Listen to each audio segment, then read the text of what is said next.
사도신경 하심으로 하나님 앞에 신앙 고백 드리겠습니다. 전능하사 천지를 만드신 하나님 아버지를 내가 믿사오며 그 외아들 우리 주 예수 그리스도를 믿사오니 이는 성령으로 잉태하사 동정녀 마리아에게 낳으시고 본디오 빌라도에게 고난을 받으사 십자가에 못 박혀 죽으시고 장사한 지 사흘 만에 죽은 자 가운데서 다시 살아나시며 하늘에 오르사 전능하신 하나님 우편에 앉아 계시다가 저리로서 산자와 죽은 자를 심판하러 오시니라. 성령을 믿사오며 거룩한 공회와 성도가 서로 교통하는 것과 죄를 사하여 주시는 것과 몸이 다시 사는 것과 영원히 사는 것을 믿사옵나이다. 아멘. 오늘 우리에게 주신 하나님 말씀은 창세기 18장 1절에서 21절까지 말씀입니다. 창세기 18장 1절에서 21절까지 말씀 함께 읽겠습니다. 창세기 18장 1절에서 21절까지 말씀 함께 읽겠습니다. 읽습니다. 시작. 여호와께서 마므레의 상수리 나무들이 있는 곳에서 아브라함에게 나타나시니라. 날이 뜨거울 때에 그가 장막문에 앉아 있다가 눈을 들어본즉 사람 셋이 맞은편에 서 있는지라. 그가 그들을 보자 곧 장막문에서 달려나가 영접하며 몸을 땅에 굽혀 이르되 내 주여 내가 주께 은혜를 입었사오면 원하건대 종을 떠나 지나가지 마시옵고 물을 조금 가져오게 하사 당신들의 발을 씻으시고 나무 아래에서 쉬소서.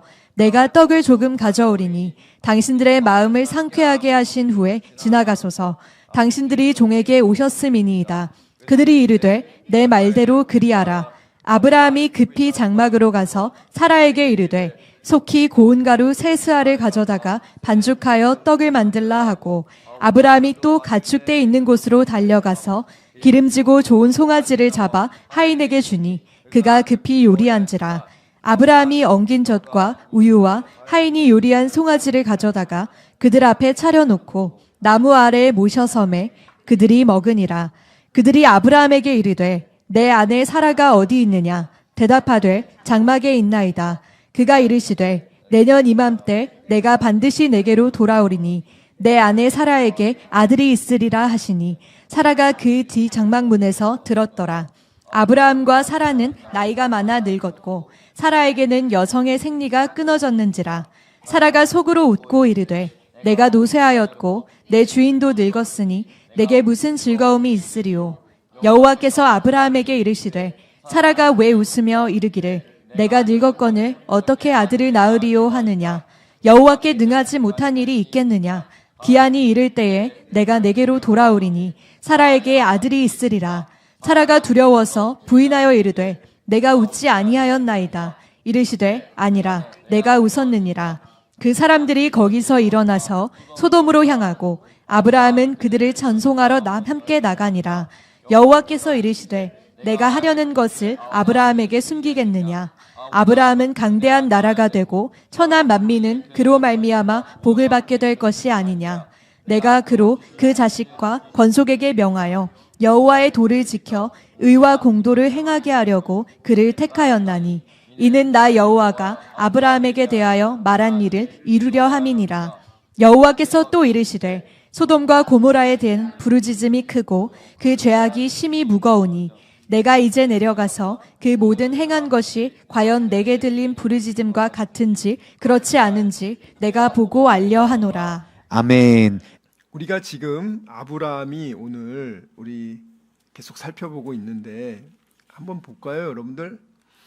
그 10절 말씀에 보면은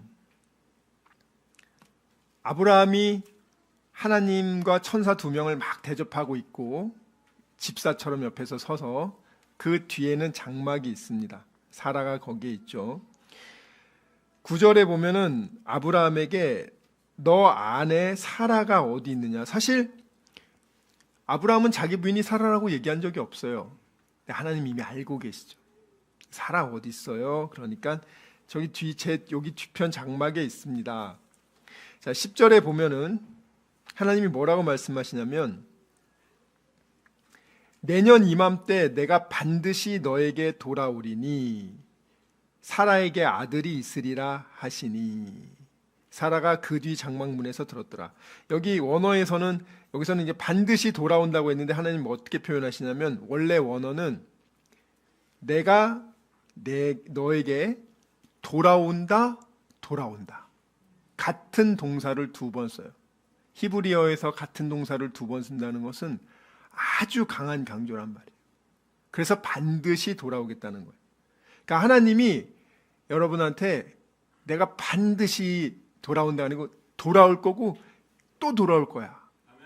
자, 하나님이 이렇게까지 사라한테 하나님이 할 수 있는 최선의 말을 해준 거예요, 여러분들. 하나님이 해준 최선의 말을. 그런데 이 말을 듣고 사라는 자기 인간적인 그런 사고체계, 경험, 가치관, 사고관을 가지고 두 가지 이유로 남편이 늙었다, 여성의 그런 생리가 끊어졌다, 이 두 가지 이유로 나는 아들을 낳을 수 없습니다 라고 단정지었죠. 자, 이게 세상 사람들이라면 당연한 거예요, 여러분들. 그리고 나서 사라가 어떻게 얘기했냐면, 사라는 지금 장막 뒤에 있죠. 뒤에 있는 장막 안에 있어요. 그래서 사라는 그렇게 생각을 하고 비웃었어요. 근데 그것을 하나님이 못 볼 거라고 생각했죠. 사라의 수준에서는 내가 지금 장막에 가려져 있고 뒤편에 있고 내가 이렇게 얼굴 표정으로 뭐 속으로 생각하고 비웃어도 어떻게 알겠냐. 자, 이런 겁니다. 지금 모를 거라고 한 거예요. 모를 거라고. 그런데 13절에 보면은 아브라함에게 뭐라고 말하냐면, 사라가 왜 비웃지? 왜 늙어서 어떻게 아들을 낳겠냐고 그렇게 말하지? 그리고 14절에 하나님에게는 경이로운 일이 있을 수 없다. 불가능한 일이 있을 수 없다. 그러면서 내년에 내가 사라가 올 건데 사라에게 아들이 있을 거다. 이렇게 얘기를 하니까 15절에 사라가 두려워합니다. 엄청난 두려움에 사로잡혀요. 사라가 이런 표현을 안 써요. 너무 두려움에 사로잡혔어요. 그러니까 왜 두려움에 사로잡혔냐면, 내가 지금 뒤에서 숨어서 혼자 생각하고 웃었는데 그걸 하나님이 알고 있다는 거야. 보고 있다는 거야. 하나님이. 사라는 하나님이 그런 능력이 있는 줄 몰랐어. 하나님이 그렇게 엄청난 분인지 몰랐어. 그냥 피상적으로 아는 거예요. 하나님을 남편하고 75살, 벌써 25년 전, 24년 전이죠. 사라 그때 여기 집 떠나가지고 여기 가나안 땅으로 왔는데, 그리고 지금 24년이 지난 거예요. 근데 사라는 하나님이 진짜 어떤 분인지를 모르는 상태로 하나님이 얘기를 해줘도 안 믿었었는데, 오늘 너 왜 웃었어? 너 왜 비웃었어? 그러니까 충격을 받은 거예요. 어떻게 이런 걸 알 수 있지? 그때 하나님에 대한 두려움이 생긴 거예요. 여러분이 이건 도저히 안 되는 거야 라고 했는데 하나님이 딱 해결해 주셨을 때, 이건 정말 하나님이 해준 거구나. 하나님에 대한 두려움과 감사함. 안 믿는 사람들은 도대체 이게 무슨 일이야 해요. 어리둥절하고 있죠. 근데 우리들은 하나님이 지금 얘기했잖아요. 분명히 내가 줄 거야. 아들을 줄 거야. 그리고 나에게 불가능한 건 없어. 이렇게 얘기해도 사라가 안 믿었단 말이죠.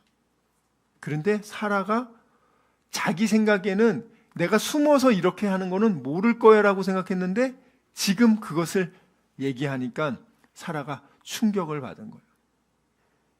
여러분들이 가끔 가다가 점쟁이 집에 갔었는데 점쟁이가 다 알고 있어. 그럼 여러분 충격받아가지고 어떻게 합니까? 야, 신통한가 보다. 복채를 많이 내고, 야, 이거 문제 물어보면 해결해 주겠다. 이런 거예요, 여러분들. 귀신이 과거의 일들을 엄청 잘 알아요. 여러분들이 몇 살 때 어떻게 됐었지 너? 다 이걸 얘기를 하는 거예요. 그러면 사람들이 과거에 있었던 일을 쭉 귀신이 얘기해 주면은 야, 엄청난 신통력이 있나 보다. 진짜 영험하다 보다. 여기 이제 말하면 되나 보다. 이렇게 하면서 귀신한테 완전히 마음이 휘둘리기 시작하는 거예요, 여러분들. 하나님이 사라는 하나님이 어떤 분인지 몰라요. 여러분들도 하나님이 어떤 분인지를 잘 몰라요. 잘 모르기 때문에 배우러 오신 거라고요, 여러분들. 잘 알아서 온 게 아니라 대부분이 거의 몰라요. 왜냐하면 그만큼 하나님에 대한 관심이 없어요. 그래서 사라가 15절에 너무 두려워하니까 사라가 순간 놀래가지고 저 안 비웃었는데요. 너무 놀래가지고 아니 여러분 생각해 보세요. 갑자기 딱 누가 와가지고 여러분이 은밀히 속으로 생각한 거를 다 얘기해 주는 거야.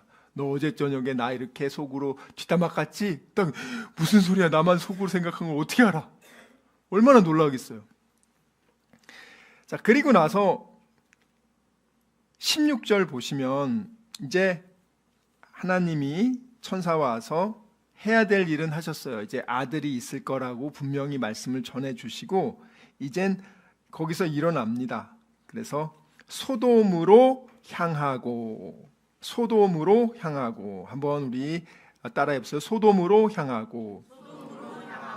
자, 오늘 두 가지 일이 있었는데 하나는 이제 아브람네 집에 와서 축복에 대한 말씀을 주는 거고 또 하나는 이제 소돔에 가서 소돔이 어떤 상태인지를 다시 한번 확인한 다음에 멸망시키러 가는 거예요. 한 가정에는 축복을 주고 한 가정에는 멸망을 주러 온 거예요. 참 무섭지 않습니까?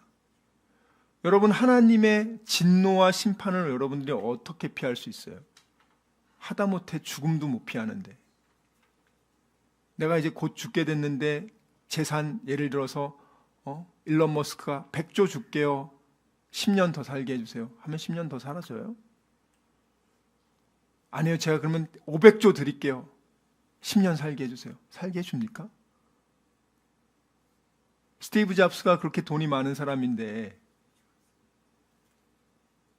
그가 돈이 없어서 그가 못 살았습니까?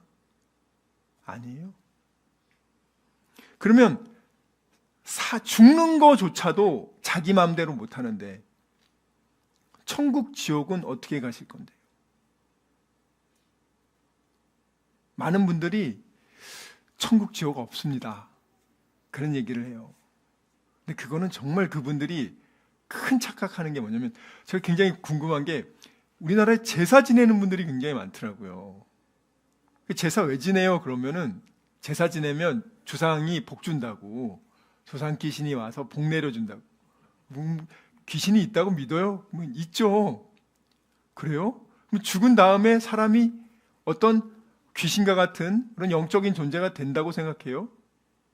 이 사람들이 귀신에게 복 받으려고 제사는 지내는데 그 다음 생각은 안 해. 자기가 살아있을 땐 부모한테 잘 못하다가도 부모가 죽은 다음에는 제사를 꼭 지내면서 와가지고 복을 받을 수 있다고.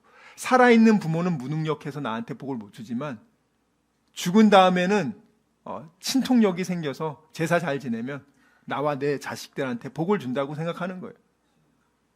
온전히 나의 육신의 정욕을 위해서 제사를 지내는 거예요. 뭐 부모님을 사랑해서 부모님을 기려서 하는 거 아니에요. 근데 원래 제가 제사제도에 대해서 말했잖아요. 원래 제사제도 자체가 살아있는 부모님한테 생일날 너무 감사해서 인사드리고 부모님 기쁘게 해드리는 게 제사의 시작이라고 했잖아요.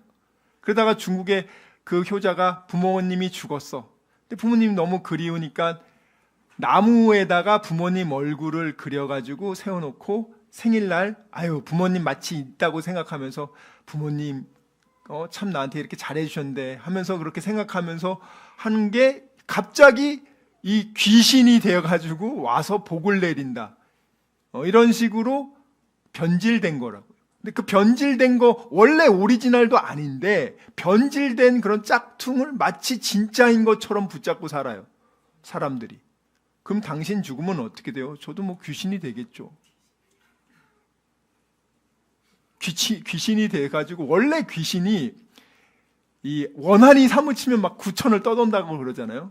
보통 귀신은 죽으면 어떻게 되냐? 혼은 하늘로 올라가고 백은 땅으로 흩어져요. 그래서 향을 피우면은 제사날 특별히 이 하늘의 공중에 흩어진 혼이 오는 거고, 그리고 술을 뿌리면서 땅에 흩어진 백이 이렇게 모이는 것이고, 그 제삿날에 한해서만 혼과 백이 융합을 해서 신통력을 가진 귀신이 된다는 거예요. 이런 황당한 말을, 이건 정말 종교학을 조금만 공부해보면 이건 진짜 정말 참 말도 안 되는 거를 제사 막 제제제제 해가지고 한 번이라도 안 들으면 뭐 큰일 난다는 것처럼 하고 뭐 제사지. 와, 그래서 제가 참 어리석어도 이렇게 어리석냐. 도대체 왜 그래 제사라는 제도가, 여러분들이 귀신이 진짜 그리고 조상 귀신이 오냐? 못 와요, 여러분. 죽으면 천국, 지옥 둘 중에 한 곳에 가 있기 때문에 다시 못 돌아옵니다. 제사 지낸다고 해서. 그럼 누가 오냐? 이 동네 모든 귀신들이, 동네 그 사탄의 졸개들, 악의 영들, 이블 스피릿, 정말 이 더러운 이 마귀의 부와 졸개들, 그 영들, 귀신들이, 타락한 천사들, 걔네들이 이제 다 모여요 거기. 그래가지고 복을 내리는 게 아니라 귀신의 저주를 내립니다. 근데 그게 복을 내린다고 믿으니 얼마나 마귀들이 속으로 좋아하겠어요. 그리고 그걸 대부분 사람들이 해. 심지어는 캐톨릭 사람들은 제사 지내도 상관없대. 그건 뭐 있을 수도 없는 일이지만 허용한단 말이죠. 근데 오늘 보면은 소돔으로 향한다. 이 향한다라는 단어가 히브리 말로는 샤카프라는 단어예요. 샤카프. 이 샤카프라는 단어가 뭐냐면 내려다 본다.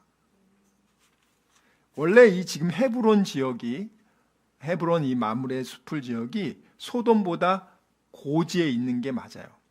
고지에서 아래를 내려본다 그런 말도 있지만, 이것은 여러분들이 성경에 보면, 구약성경에 보면 하나님이 하늘에서 굽어 살펴 보시사, 하늘에서 내려보시고, 이 단어를 샤카프라고 씁니다. 그들이 무엇을 하는지 하나님은 유심히 보고 있어요. 아주 유심히. 하나님은요, 복을 내릴 사람들한테는요, 온 땅을 두루다니면서 자기를 전심으로 찾는 자들에게는 능력을 베풀어 주시고, 이 소돔처럼 죄악이 들끓는, 이 죄악이 들끓는다는 말은 하나님이 보실 때 죄악이 넘친다는 거예요. 소돔 사람들이 생각할 때는 이것은 죄가 아니라 그들의 삶의 방식이고, 그리고 성적 취향이고, 그리고 개인의 어떤 자유를 신장시키는 것이다. 왜냐하면 소돔과 고모라에서는 이런 여행객들이 그 동네에 오면은 온 동네 남자들이 그 여행객을 성폭행하고, 남자든 여자든 가리지 않고 성폭행하는, 그게 아주 전통이란 말이죠. 인도에 가도 그래요. 지금 인도의 젊은 여자들이 그냥 이렇게 가다가 성폭행 버스에서도 당하고 너무 많이 당하고 있어요. 뭐라고 하면서, 아니 그런 거 알면서 여기 왜 오냐고. 아니 우리 문화가 그런데 니네 이거 당연한 거야. 우리 종교에서는 여자가 히잡을 쓰지 않고 앉아 있으면은 어떤 의미냐? 야생 늑대 앞에 생고기 신선한 걸 줬어. 그건 아주 맛있는 음식이야. 그 늑대에게 그러한 생고기를 주고 먹지 말라는 게 말이 돼? 그건 먹으라는 소리지. 우리에게 히잡을 쓰지 않는 여자는 야생 생고기 같은 거야. 마음껏 누가 차지하든 먹어도 상관없는 거야. 우리 종교가 그런데. 참 종교가 다양하죠. 쉽게 생각해 볼게요. 여러분, 우리나라에서는 안중근 뒤에 의사라고 붙이죠. 의로운 열사. 이토 히로부미를 저격한 안중근 의사라고 합니다. 자, 일본에서는 안중근 의사라고 안 합니다. 테러리스트, 아주 흉악한 자, 일본의 국부를 해친 아주 나쁜 놈, 죽여야 될 놈. 아니, 똑같은 사람에 대해서 이 나라에서의 평가과 저 나라에서의 평가가 상반돼 있어요. 여러분, 도대체 정의가 무엇입니까? 공의가 무엇입니까? 우리에게는 안중근이 정의지만 일본에서는 안중근은 불의예요. 불의한 자고 처단할 자라고. 여러분이 각자가 다 자기 생각대로 와서 자기 생각대로 살다 죽어요. 근데 아브라함도 그렇게 살았어요. 갈대아 우르라는 우상 제조 마을에서 태어나서 거기서 우상만 제조하고 그렇게 살다가 죽어야 되는 운명인데 하나님의 부름을 받아가지고 엉뚱한 새로운 땅에 왔어. 거기서 지금 24년을 지금 살고 있어요. 하나님이 아들 주겠다고 했는데 아직 아들 안 주고 있어요. 근데 이제 하나님이 이제 오셔가지고 이제 준대요. 그렇게 기쁜 소식을 들었는데 부인은 비웃고 있어요. 왜? 난 나이 들었고 생리를 못 하는데 어떻게 하냐고. 여러분, 이게 사람만 그런 게 아니고요. 정말 요즘도 생리가 더 이상 안 되는 끊어진 사람이, 폐경인 사람이 정말 하나님 능력으로 자녀 낳는 일이 종종 있어요. 참 신기하죠. 그건 당연한 거예요. 인간이 볼 때 불가능한 거지 하나님이 볼 때 불가능한 게 아니라고요. 여기 보면 소돔으로 향하고 소돔이 어떻게 하는지를 자세히 내려다보고 그러려고 이제 그들이 갔어요.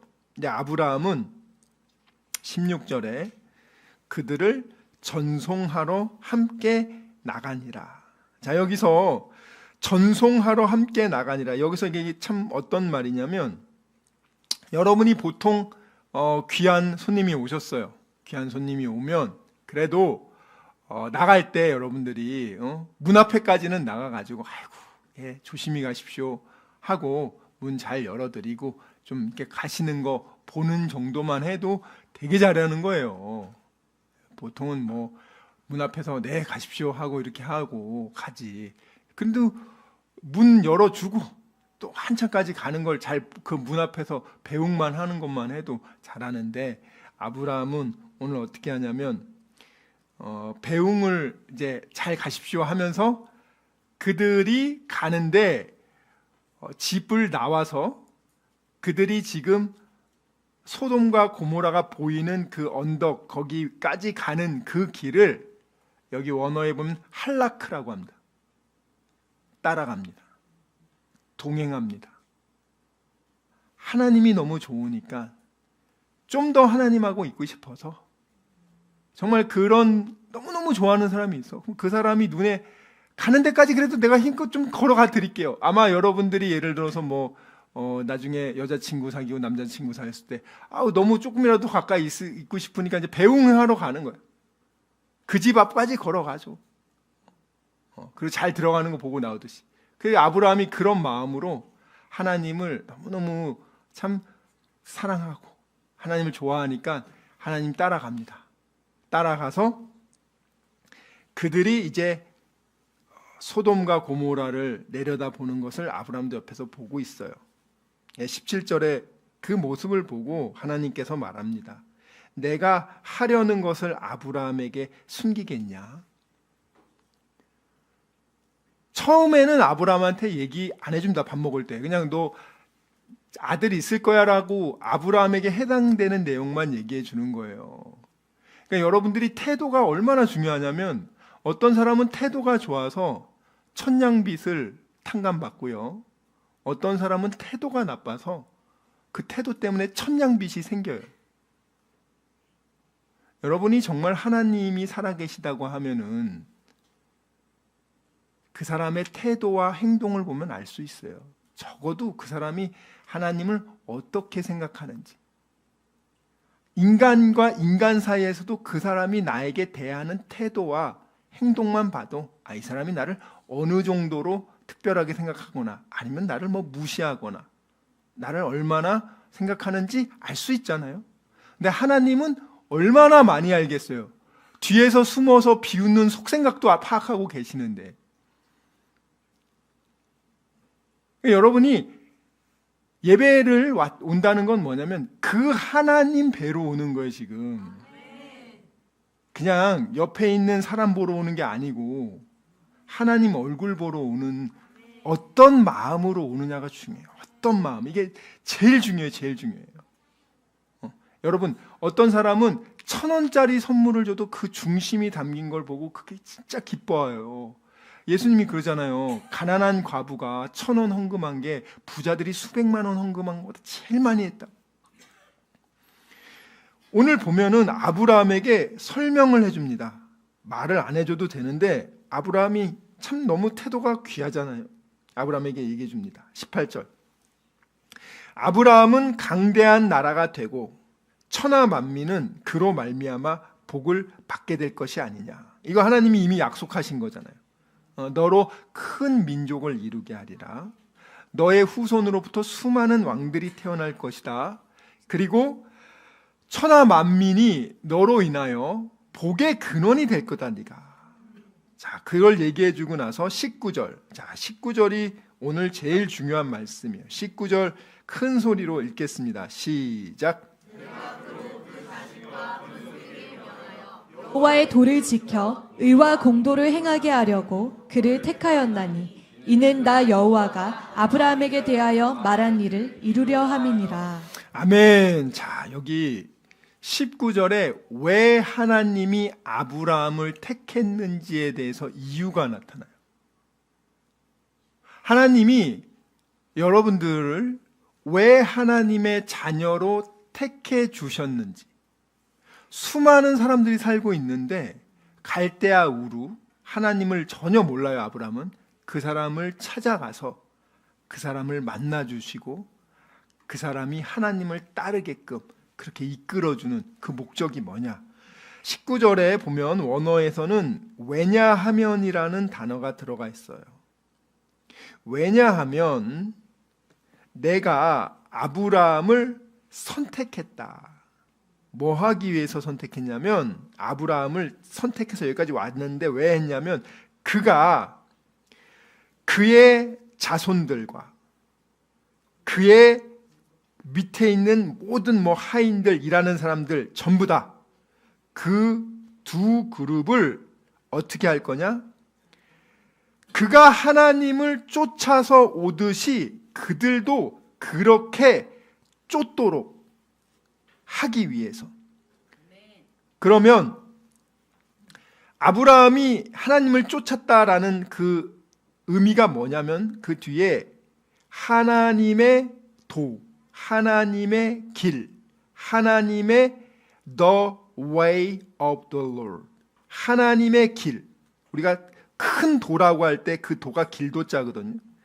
하나님의 도를 지키기 위해서, 하나님의 도를 지키기 위해서 그 자손들에게 아브라함을 쫓도록 아브라함이 그렇게 가르칠 것이다. 방향을 인도할 것이다. 뭘 하면서?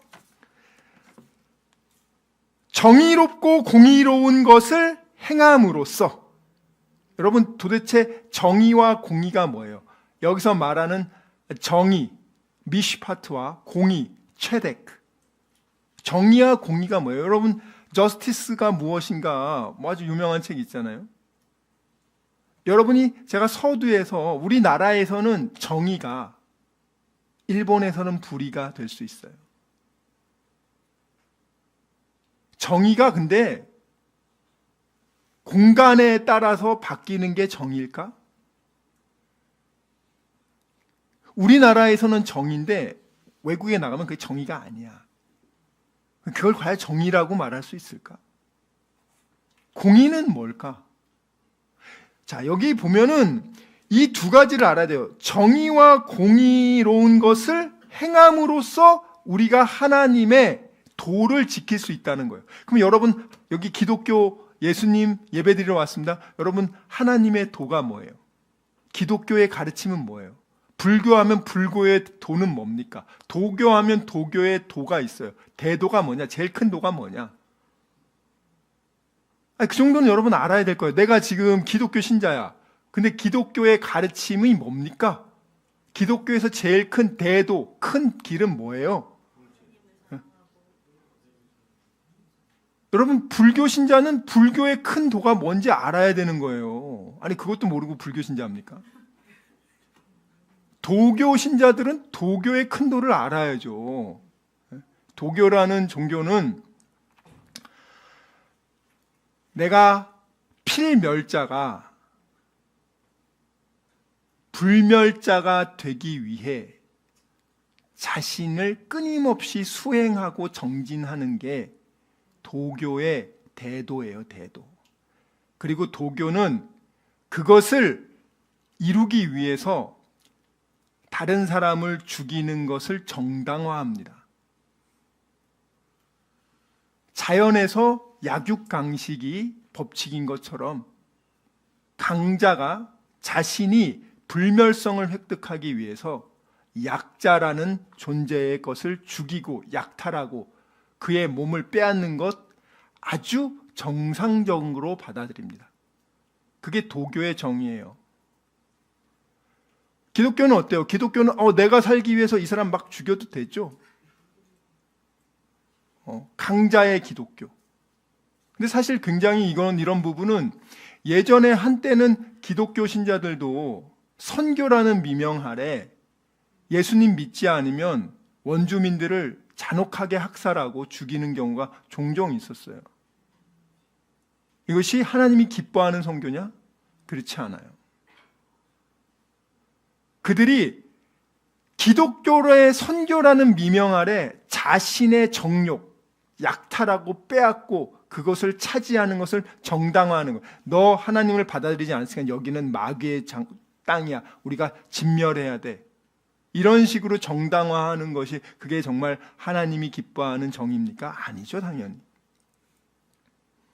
그래서 여러분들이 오늘 아브라함에게요. 오늘 그 다음 보세요.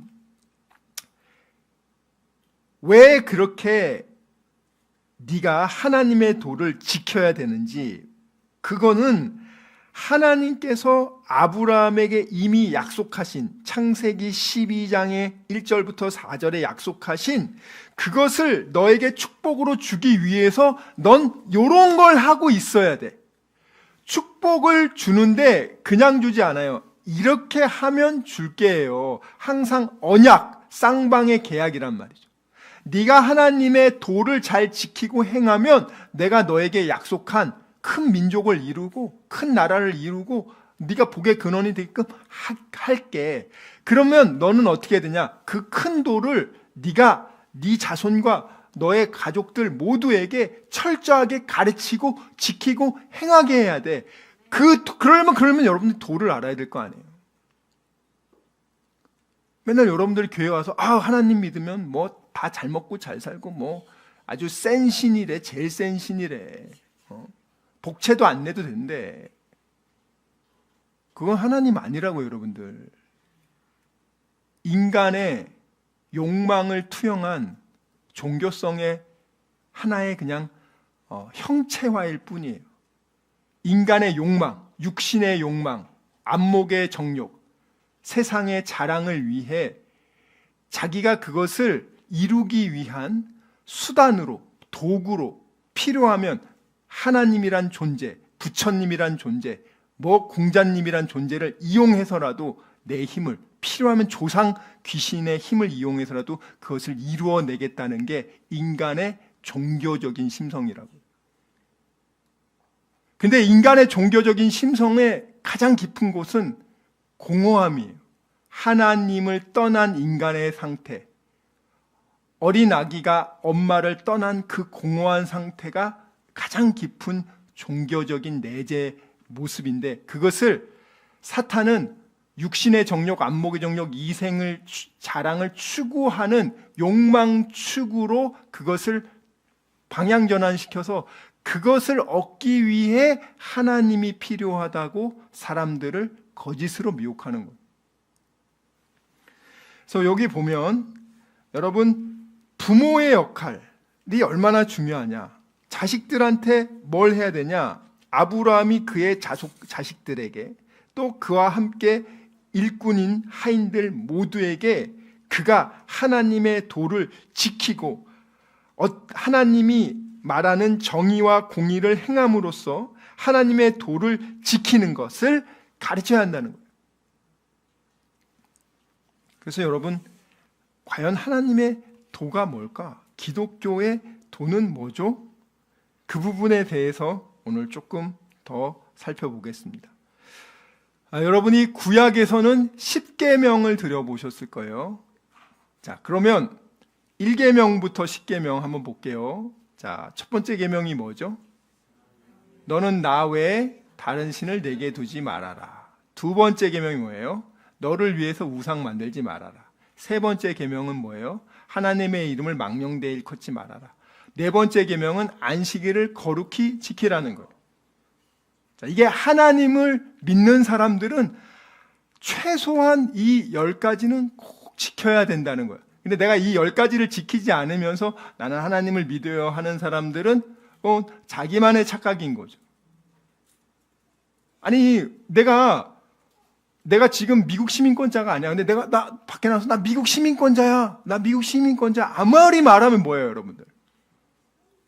아무리 말하면 뭐예요, 여러분들? 딱 가가지고 진짜 이 사람 미국 시민 맞아요? 보니까 조회 보니까 없어. 아닌데요.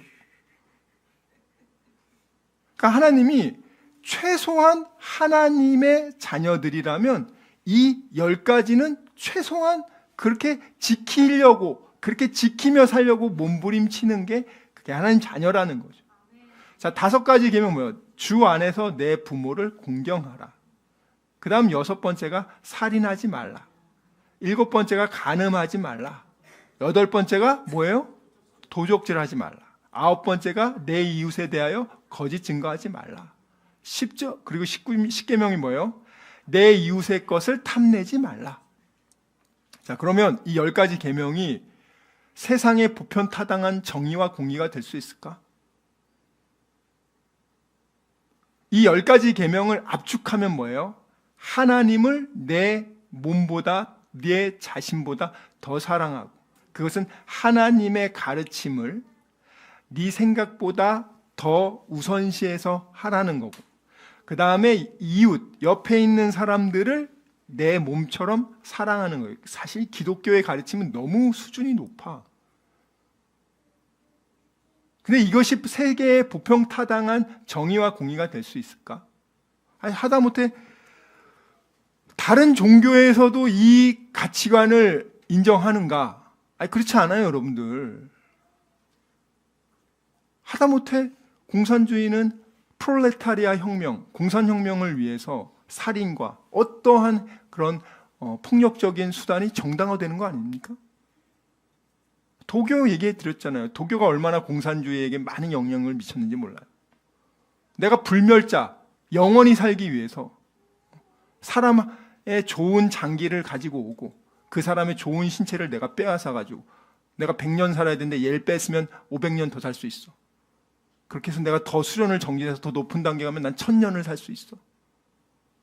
이런 식으로 나의 불멸성을 위하는 게 그게 전부야. 뭐 이웃 사랑 그런 거 없어요, 여러분들. 자, 각자의 가치관이 있는데 여러분들은 지금 하나님의 도와 하나님의 가르침을 지키는 분들인데 그 도와 가르침을 일단은 알아야 되고, 그 다음에 아는 것이 아니라 그것을 매일 행하면서 그것을 내가 실천할 때, 그 약속 안에 있을 때, 그러면 하나님이 어떻게 한다? 내가 너에게 약속한 이 복을 다 이루어 줄게. 자, 지금 사람들은 어떻게 해요? 내가 얻고자 하는 그 복을 얻기 위해서 하나님이 일하는 거 아니에요? 내가 얻기 위해서 하나님을 조종해서 예배라는 형식을 통해서 하나님 내가 이렇게 예배 드렸으니까 나에게 이렇게 해주세요라고 말해요. 헌금을 내고 예배 드린다고 해서 여러분이 원하는 걸 하나님이 해주는 게 아니에요. 그거는 세상의 귀신들이 그런 식으로 사람들의 마음을 미혹하죠. 보편적 종교적인 욕망의 심성이 투영된 거예요. 그런데 기독교라는 종교는 어떤 거냐? 내가 원하는 게 아니라 하나님이 원하는 일을 해주면 내가 그렇게 바라던 것들을 하나님이 주시겠다는 거예요. 그러니까 이게 참, 그래서 기독교라는 종교가 굉장히 독특한 종교예요, 여러분들. 그래서 한번 읽어볼게요. 열왕기상 2장 1절부터 4절. 자, 우리 부모님들 특별히 잘 기억하세요. 목사인 저도 마찬가지. 여러분들을 하나님의 길로 잘 인도하고 하나님의 정의와 공의가 무엇인지를 잘 가르쳐서 여러분들이 지옥의 길로 가지 않기를, 여러분들이 하는 모든 봉사가 헛되지 않기 위해서. 그래서 상을 받기 위해서는 반드시 룰을 지키면서 경기를 해야 돼요. 내가 금메달 따고 싶어서 마라톤을 지름길로 간다고 해서 1등을 해도 안 줍니다. 하나님의 길 안에서 하나님의 방식인 정의와 공의를 행하면서 그 길을 가야 결국에는 갈 수 있는 거예요, 여러분들. 부모가 어떤 신앙을 자식들한테 물려주느냐에 따라서, 그래서 여러분들이 어떤 도를 물려줄 것인가, 어떤 하나님의 큰 도를 물려줄 것인가. 그래서 제가 말했잖아요. 돈이 많은 부모를 둔 사람들은 밥상머리 교육 때 경제 지식을, 금융 지식을, 돈 버는 지식을 넣어줍니다. 정말 그래요.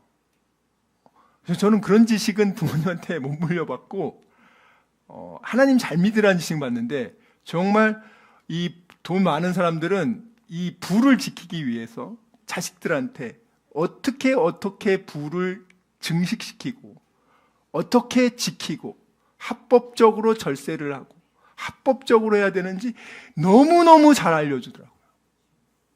그리고 미리미리 준비시켜서 강남의 아파트를 어떻게 청약하고 당첨되는지까지 다 한 채씩 갖고 있더라고요. 전 몰랐어요. 다 한 채 이상씩 갖고 있어요.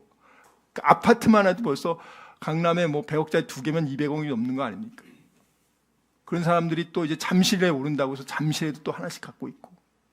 이야, 거의 미리미리 아는 거야. 우리는 몰랐어요, 전혀. 모르면 어떡해. 근데 그런 지식은 없었지. 근데 천국 가는 지식은 알지. 선택해야 되는 거예요. 물론 천국 가는 지식도 가르쳐주고 금융 지식도 가르쳐주면 좋죠. 둘 다 가르쳐주세요, 여러분들은. 그 미리 기회 되는 대로 알려드리잖아요, 여러분들. 자, 한번 읽어볼게요. 다윗이요, 자기 아들 이제 후대 왕이 될 솔로몬에게 말합니다. 저는 스위스 계좌를 알려줄 줄 알았어요. 비트코인, 저는 암호를 알려줄 줄 알았어요. 그래, 그런 얘기를 왜 안 하는지 모르겠어요. 한번 읽어볼게요. 큰 소리로 시작. 다윗이 죽을 날이 임박하매 그의 아들 솔로몬에게 명령하여 이르되 내가 이제 세상 모든 사람이 가는 길로 가게 되었노니 너는 힘써 대장부가 되고 내 하나님 여호와의 명령을 지켜 그 길로 행하여 그 법률과 계명과 율례와 증거를 모세의 율법에 기록된 대로 지키라. 그리하면 내가 무엇을 하든지 어디로 가든지 형통할지라. 여호와께서 내 일에 대하여 말씀하시기를 만일 내 자손들이 그들의 길을 삼가 마음을 다하고 성품을 다하여 진실이 내 앞에서 행하면 이스라엘 왕위에 오를 사람이 내게서 끊어지지 아니하리라 하신 말씀을 확실히 이루게 하시리라. 아멘. 이 명령이 어디로 가든지 형통하게 하는 방법이 뭐냐? 하나님의 명령, 하나님의 그 말씀을 지켜 행하면 하나님이 형통케 해준다는 거예요, 여러분들. 그걸 기억하셔야 돼요. 그러니까 하나님이 우리의 부족함을 채워주는 분이에요. 내가 하나님 앞에서 완전할 수가 없는데 그 불완전함을 누가 대신 메꿔주냐? 하나님이 메꿔주는 거예요. 제가 말했잖아요. 애가 학비가 100만 원인데 지가 열심히 공부하고 알바했는데 장학금 타고 뭐 해도 50만 원이 부족해. 그럼 학교를 등록을 못해. 그때 어떻게 해요, 부모가? 보충해 주잖아요. 하나님이 여러분의 부족함을 하나님의 길을 가려고 여러분들이 애쓰고 힘쓸 때 그것을 아시고 그 부족함을 메꿔준단 말이에요, 여러분들. 그런 분이에요, 하나님. 그래서 오늘 보면은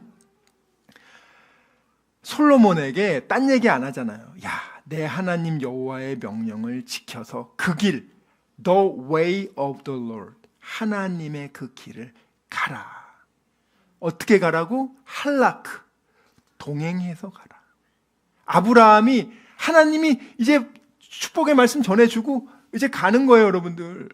근데 하나님 열심히 쫓아가잖아요. 하나님 그래도 배웅해드리고 더 가까이 있으려고. 아마 여러분 같았으면은, 우리 같았으면은 하나님 그냥 문 앞에서 안녕히 가세요, 하나님. 그리고 나서 문 꽝 닫고 집에 와서 야, 살아. 아들 준대. 난리 났다. 야, 우리 이제 굉장하다. 하면서 막 자축 파티를 했을 텐데. 여러분이 이제 이 마음가짐이 참 중요해요. 하나님 왜냐면 마음을 보시니까. 사람들은 마음을 다 못 봐요. 하나님은 봐요. 사람은 속일 수 있어요. 진짜 속는다니까요, 여러분들. 근데 결정적일 때 드러나게 돼 있어요. 하나님 마음을 보신단 말이에요. 참 오늘 하나님 얼마나 감사한 게 사라가 믿음 없는 걸 아세요. 왜냐면 사라도 나름 하나님을 믿어보려고 했는데 이제 나이도 너무 늙었고 이젠 생리도 나오지 않아. 난 끝났어. 이런 상황이었어요. 그런 상황일 때는 하나님이 역사할 수가 없어요. 제가 말해요. 믿음이 없는 상태에서는 역사가 일어나지 않아요. 꼭 기억하셔야 돼요, 여러분들. 여러분이 슬럼프에 빠져서 하나님에 대한 믿음이 흔들린 그 상태에서는 역사가 일어나지 않아요. 그래서 어떻게 합니까? 귀신 들린 애를 제자들이 못 고쳐주니까 아버지의 마음이 흔들려서 예수님이 왔는데도 고쳐줄 수 있겠어요? 뭔가 가능하시면 뭐라도 해보시세요. 이러니까 예수님이 뭐라 그래요? 할 수 있거든이 무슨 말이냐. 믿는 자에게 능치 못함이 없으냐. 그러니까 아버지가 소리 지르면서 나의 믿음 없음을 불쌍히 여겼어요. 내 믿음 없음을 인정하고 하나님이 채워달라는 거. 하나님만 의지하겠습니다. 그러니까 그때 예수님이 고쳐주잖아요. 사라가 지금 나는 이미 늙었어. 내 남편도 늙었어. 나는 이제 생리도 안 나와. 난 이제 여자로서 끝났어. 난 끝났어. 내가 무슨 열국의 어미가 돼. 난 다 끝났어. 이런 상태에 살다가 하나님이 어떻게 합니까? 찾아오셔서 사실 누구 만나러 왔어요? 사라 교육시키라고 온 거예요.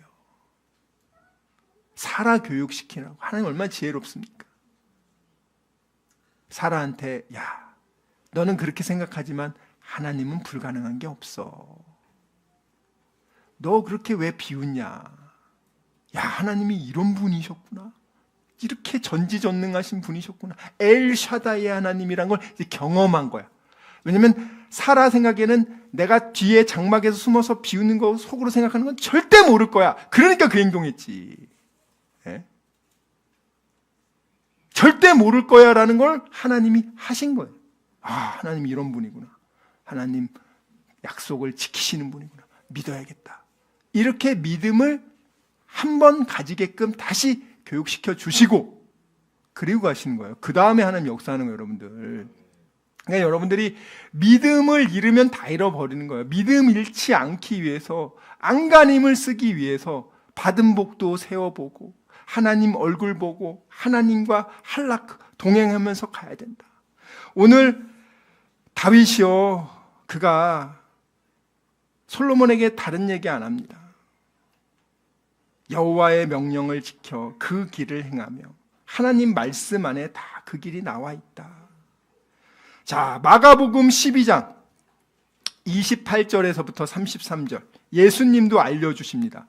그 길이 뭐냐? 십계명을 압축한 두 길을 가르쳐 주십니다. 읽겠습니다. 시작. 마가복음 12장 28절에서 33절 시작. 서기관 중 한 사람이 그들이 변론하는 것을 듣고 예수께서 잘 대답하신 줄을 알고 나와 묻되 모든 계명 중에 첫째가 무엇이니이까? 예수께서 대답하시되 첫째는 이것이니 이스라엘아 들으라. 주 곧 우리 하나님은 유일한 주시라. 내 마음을 다하고 목숨을 다하고 뜻을 다하고 힘을 다하여 주 너의 하나님을 사랑하라 하신 것이요. 둘째는 이것이니 내 이웃을 내 자신과 같이 사랑하라 하신 것이라. 이보다 더 큰 계명이 없느니라. 자, 그 다음부터 읽어주세요. 계속. 서기관이 이르되 선생님이여 옳소이다. 하나님은 한 분이시요 그 위에 다른 이가 없다 하신 말씀이 참이니이다. 또 마음을 다하고 지혜를 다하고 힘을 다하여 하나님을 사랑하는 것과 또 이웃을 자기 자신과 같이 사랑하는 것이 전제로 드리는 모든 번제물과 기타 제물보다 나으니이다. 아멘. 자, 이 바리새인 서기관이요, 알긴 너무 잘 알아. 정답을 그냥 콕 찍어 말해. 여러분보다 더 잘 알아요. 지금 하나님의 도가 뭡니까? 최고 큰 도가 뭐냐? 딱 두 가지 딱 얘기하잖아요. 하나님을 너 자신보다 사랑하고 옆에 있는 사람을 내 이웃처럼 사랑합니다. 여러분이 만약에 옆에 있는 분을 진짜 사랑하는데 여러분이 거짓으로 여러분이 거짓 증거할 수 있겠어요? 뒷담화 할 수 있겠어요? 그 사람 거 훔치겠어요? 사랑하는데 막 그냥 살인할 수 있어요? 진짜 사랑하는 사람은 그 살인하지 말라, 간음하지 말라, 도적질하지 말라, 거짓 증거하지 말라, 다 지킬 수 있어요. 하나님을 진짜 사랑하잖아요. 근데 다른 귀신한테 가서 예배 드리겠어요? 하나님 진짜 사랑하는데 예배 안식일 날 정말 몸이 아파서 그런 경우는 정말 예외적으로 그거는 어쩔 수 없지만, 그렇지 않고 그냥 밤 늦게까지 오락하다가 아침에 일어났는데 가기 싫어, 그냥 오늘 째끼자, 이런 경우는 여러분이 하다못해 회사를 다녀도 여러분들이 나 그냥 오락을 밤새 해가지고 오늘 피곤하니까 회사 전화해, 나 오늘 너무 오락을 많이 해서 오늘 몸이 피곤하니까 오늘 회사 안 갈게요. 그러면 회사가 아유 그러세요, 많이 주무시고 오세요, 그러죠? 여러분이 하나님을 진짜 우습게 한단 말이에요. 여러분들 아시겠어요? 태도가 아브라함과 같은 태도를 가지면 진짜 얼마나 복을 받습니까? 그래서 롯 하는 거 봤죠? 다음 장에 빨리 가시라고 무교병 떡 대충 만들어가지고 빨리 가라고. 배웅은 무슨 놈 배웅이야. 예수 믿는 사람이라고 하지만 태도가 다르단 말이에요. 여러분들이 여기 똑같이 앉아서 예배 드리지만 태도가 아브라함처럼 예배 드리는 사람이 있고 롯처럼 그냥 지멋대로 드리는 사람이 있단 말이에요. 자, 여기 보세요. 누가복음 10장 25절에서부터 28절 말씀. 자, 우리 읽겠습니다. 여기서 구원 얻는 방법이 나와 있더라고요. 시작. 누가복음 10장 25절에서부터 28절 시작. 어떤 율법 교사가 일어나 예수를 시험하여 이르되 선생님, 내가 무엇을 하여야 영생을 얻으리이까? 예수께서 이르시되 율법에 무엇이라 기록되었으며 내가 어떻게 읽느냐? 대답하여 이르되 내 마음을 다하며 목숨을 다하며 힘을 다하며 뜻을 다하여 주 너의 하나님을 사랑하고 또한 내 이웃을 내 자신같이 사랑하라 하셨나이다.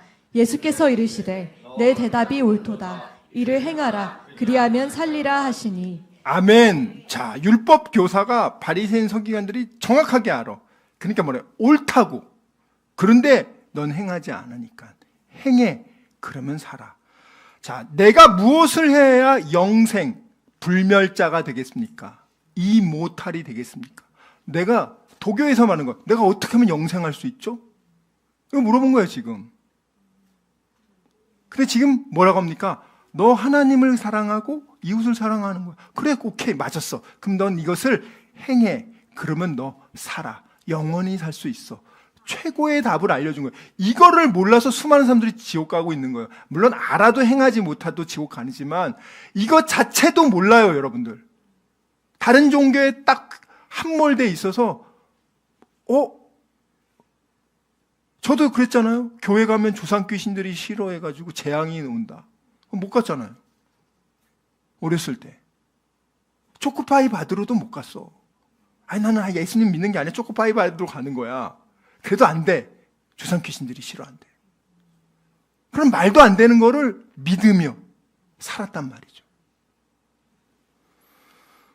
자, 여러분, 그래서 하나님은요, 우리에게 약속하십니다. 하나님이 요한복음 1장, 요한 1서 3장 18절에서 19절, 요한 1서 3장 18절에서 19절. 자, 교회 다니는 사람들이 항상 말로만 사랑을 하거든요. 사랑하지 않아. 여러분들 얼마나 시기 질투가 많은지 몰라요. 예를 들어서 정말 그 사람 잘 되라고 진실하게 얘기해 주잖아요. 기분 나빠한단 말이에요, 여러분들. 아무나 얘기해 주면 안 돼요, 여러분. 큰일 나요, 여러분들. 진짜 그 사람을 위해서 어떤 사람 딱 얘기해 주잖아요. 그러면 그거를 정말 받아들이면 좋은데 왜 잔소리하냐고. 그러면 여러분 정말 살 길이 없어요. 두 번 다시 그런 사람들한테는 얘기하지 않지만 여러분들이 그런 개와 돼지의 수준이 되면 되겠습니까? 자, 보세요. 한번 읽어봅니다. 시작. 자녀들아, 우리가 말과 혀로만 사랑하지 말고 행함과 진실함으로 하자. 이로써 우리가 진리에 속한 줄을 알고 또 우리 마음을 주 앞에서 굳세게 하리니. 자, 맨날 말로만 사랑하는데 맨날 사랑, 형제님, 자매님, 사랑. 전혀 그렇지 않아요, 여러분들. 여러분들이 이 교회라는 이 공동체가 원래는 진짜 이렇게 사랑하는 교회예요. 여러분이 옆에 있는 분들을 사랑하지 않고 그리고 나서 여러분이 나는 하나님 사랑하고 이웃 사랑합니다. 그러면 그 사람은 진리에 속한 자가 아니라 그래요. 제가 말하잖아요. 여러분들, 우리가 진리를 알고 있어요. 우리 하나님의 큰 도를 알았어요. 하나님 사랑하고 이웃 사랑하는 게 큰 도구나. 오케이. 자, 근데 이거를 몰라서 실천을 못해서 죽는 사람이 있고 지옥 가는 사람이 있고, 아는데 바리새인 성경처럼 다 알아. 다 아는데 안 하는 사람이 있어요. 자, 여러분들, 아브라함처럼 알고 순종하는 사람은 복을 받고 약속의 복을 받는 거예요. 그럼 우리는 어떤 길을 가야 되냐고요. 부모가 자녀들에게 이 길을 정말 부지런히 가르쳐줘야 돼요. 왜냐하면 어렸을 때 가르쳐주면 이게 벗어나지 않는데, 진짜 어렸을 때도 잘 가르쳐줘야 돼요. 여러분들이 제1순위로 가르쳐야 될 게 하나님을 경외하는 법, 하나님의 말씀에 순종하는 법, 하나님은 누구인가, 여러분이 재테크의 기본은 무엇인가, 어떤 주식을 사야 좋은 것인가, 미국의 무슨 장기 뭐를 어떻게, 이런 것만 가르쳐주지 말고 하나님이 진짜 기뻐하는 게 뭔가, 하나님은 어떤 분인가, 하나님이 온 우주 만물의 주인이시고 생사화복을 주관하시는 바로 그 하나님, 그분을 네가 사랑하고 그분을 경외하고 두려워하는 이 믿음을 넣어줘야 되고, 하나님의 말씀을 가르쳐주는 게 금융 지식보다 더 중요한 게 거룩한 하나님을 아는 지식이란 말이에요. 금융 지식은 이 세상에서 잘 먹고 잘 살 수는 있어. 근데 지옥 가는 걸 막을 수 없어. 근데 하나님을 아는 knowing God, 하나님을 아는 것, the knowledge of God, 하나님에 대한 거룩한 지식, 이것은 몰라. 알고 행할 때 그것이 진리로 임하는데 알기만 해서도 안 된단 말이에요. 자, 우리 요 말씀 읽고 마치겠습니다. 자, 여러분들, 제가 이제 자녀들을 잘 교육시키라 그랬죠. 성경에 보면은요, 자녀들을 잘 교육시키라고 나온 데가 어디 있어요? 신명기 6장. 이거를 잘 들으셔야 돼요. 신명기 6장 4절부터 이 말씀을 여러분들이 다 마음에 새기고, 자녀들을 일주일에 부모는 아무리 적어도 시간을 내서, 아니면 이렇게 함께 예배를 와서 꼭 여러분들 자녀들의 신앙을 점검하셔야 돼요. 얘 안에 뭐가 들어있나, 마음속에 진짜 하나님에게 기쁨이 되고 싶고 하나님을 잘하고 싶고 그런 마음이 있는지 자, 한번 들어보세요. 4절부터 이건 큰 소리로 읽어야 됩니다. 시작. 이스라엘아 들으라. 우리 하나님 여호와는 오직 유일한 여호와이시니 너는 마음을 다하고 뜻을 다하고 힘을 다하여 내 하나님 여호와를 사랑하라. 오늘 내가 내게 명하는 이 말씀을 너는 마음에 새기고 내 자녀에게 부지런히 가르치며 집에 앉았을 때에든지 길을 갈 때에든지 누워 있을 때에든지 일어날 때에든지 이 말씀을 강론할 것이며 너는 또 그것을 내 손목에 매어 기호를 삼으며 내 미간에 붙여 표로 삼고 또 내 집 문설주와 바깥문에 기록할지니라. 내 하나님 여호와께서 내 조상 아브라함과 이삭과 야곱을 향하여 내게 주리라 맹세하신 땅으로 너를 들어가게 하시고 내가 건축하지 아니한 크고 아름다운 성읍을 얻게 하시며 내가 채우지 아니한 아름다운 물건이 가득한 집을 얻게 하시며 내가 파지 아니한 우물을 차지하게 하시며 내가 심지 아니한 포도원과 감람나무를 차지하게 하사 내게 배불리 먹게 하실 때에 너는 조심하여 너를 애굽 땅 종되었던 집에서 인도하여 내신 여호와를 잊지 말고 내 하나님 여호와를 경외하며 그를 섬기며 그의 이름으로 맹세할 것이니라. 너희는 다른 신들 곧 내 사면에 있는 백성의 신들을 따르지 말라. 너희 중에 계신 너희의 하나님 여호와는 질투하시는 하나님이신즉 너희의 하나님 여호와께서 내게 진노하사 너를 지면에서 멸절시키실까 두려워하노라. 아멘. 자, 하나님이 이런 분이시래요. 야, 하나님이 어떻게 우리를 이렇게 사랑하냐. 좀 넓은 마음으로 좀 귀신도 섬기고 하나님도 섬기라고 하면 좋지.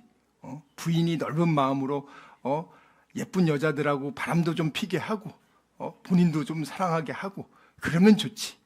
그게 아니라는 거예요, 여러분들. 여기 보면은 내 자녀에게 부지런히 가르치며 집에 앉았을 때든지 길에 행할 때든지 누웠을 때든지 일어날 때든지 이 말씀은 강론이라는 단어 아주 철저하게 가르쳐 주라는 거예요. 먼저 내가 6절 내가 하나님을 사랑하라는 이 말씀을 내 마음에 새기고 부모 마음에 새겨야 된단 말이에요. 부모가 새기고 자식들한테 그것을 보여주면서 너희도 이렇게 하라고 철저하게 가르쳐줘야 된다. 하나님을 경외하는 법을 지금 안 집어넣으면은 걘 못 들어갑니다.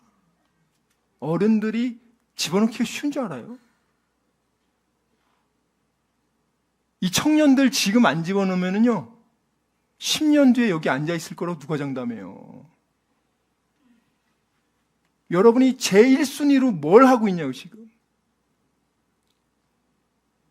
태도가 아브라함이 하나님이 봐도 얼마나 기쁘게 하냐고요.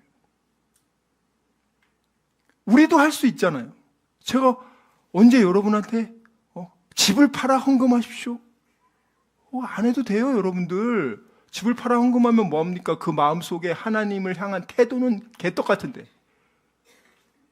아무 의미 없어요, 여러분들. 하나님을 얼만큼 사랑하는지는 하나님만 안단 말이에요. 사람들한테 인정받으려고 할 필요가 없어요, 여러분들. 우리는 하나님 보고 그 얼굴 보고 가는 겁니다. 한 주간 세상은 치열해요. 세상에 사랑 없어요. 세상에 진정한 정의와 공의가 어디 있어요? 오직 하나님에게만 있단 말이에요. 여러분을 정말 도와주실 수 있는 분이 누굽니까? 하나님 아버지입니다. 그걸 꼭 기억하시고 좌로나 우로나 흔들리지 말고 하나님의 얼굴 보며 하나님과 동행하시길 주님의 이름으로 축원합니다.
기도하겠습니다. 만군의 여호와, 전능하신 아버지 하나님, 감사합니다. 하나님, 수많은 종교들이 있는데 수많은 종교들이 진리라고, 그들의 큰 가르침이라고 말하는 것들이 있습니다. 하나님, 수많은 가르침 속에 정말 살아계신 하나님의 그 생명의 말씀, 나를 위해 자기 아들을 죽이시고 우리의 모든 죄값을 갚아주신 그 하나님의 그 큰 사랑을 저희들이 깨닫고 하나님을 사랑하고 내 옆에 있는 이 귀한 사람들을 사랑하게 하여 주시옵소서. 말과 혀로만 사랑하는 것이 아니라 행함과 진실함으로 하나님을 사랑하고 옆에 있는 형제 자매들, 가족들을 사랑하게 하여 주시옵소서. 주님의 은혜가 너무 감사해서 한 달간 열심히 일하고 힘쓰고 애쓰고 받은 귀한 수고의 대가 중 10분의 1은 하나님의 것으로 인정하며 하나님을 경외하는 마음으로 바치는 귀한 11조와 또 주일헌금과 감사헌금, 그리고 해외 선교를 위한 선교헌금, 그 중심을 보시옵소서. 우리는 사람들에게 자랑하기 위해서 우리는 헌금하지 않습니다. 오직 은밀히 갚으시는 하나님 아버지 바라보며 하나님께 드렸사오니 주여 그 중심을 보시고 하늘문을 여시사 이 흉년의 때 하늘의 신령한 복과 땅의 기름진 복으로 이삭에게 베풀어 주듯이 흡족하게 내려 주시옵소서. 병든 자들 있습니까? 아픈 자들, 주여 이 시간 치료의 강선을 부어 주시어 머리끝부터 발까지 깨끗하게 치료하여 주시옵소서. 치료하는 하나님, 라파 하나님을 믿습니다. 주여 역사하여 주시옵소서. 또 우리 귀한 성도들을 대적하는 어둠의 세력, 악한 영들아, 이 시간 예수 그리스도 이름으로 명하노니 결박받아 떠나갈지어다. 최고의 센 신 하나님께서 주의 강한 팔로 지켜보아여 주셔서 하나님 의지할 때 승리하게 하여 주시옵소서. 지금은 우리 주 예수 그리스도의 은혜와 하나님의 사랑과 성령님의 교통하심이 오직 하나님의 말씀을 따라 그 말씀에 순종하며 하나님 사랑하고 옆에 있는 귀한 우리 가족과 이웃을 사랑하기로 다짐하고 결단한 여기 모인 우리 모두와 귀한 다니엘 비전교회 성도들과 그들의 가정과 자녀와 일터와 범사 위에 지금부터 영원토록 함께 있을지어다. 아멘.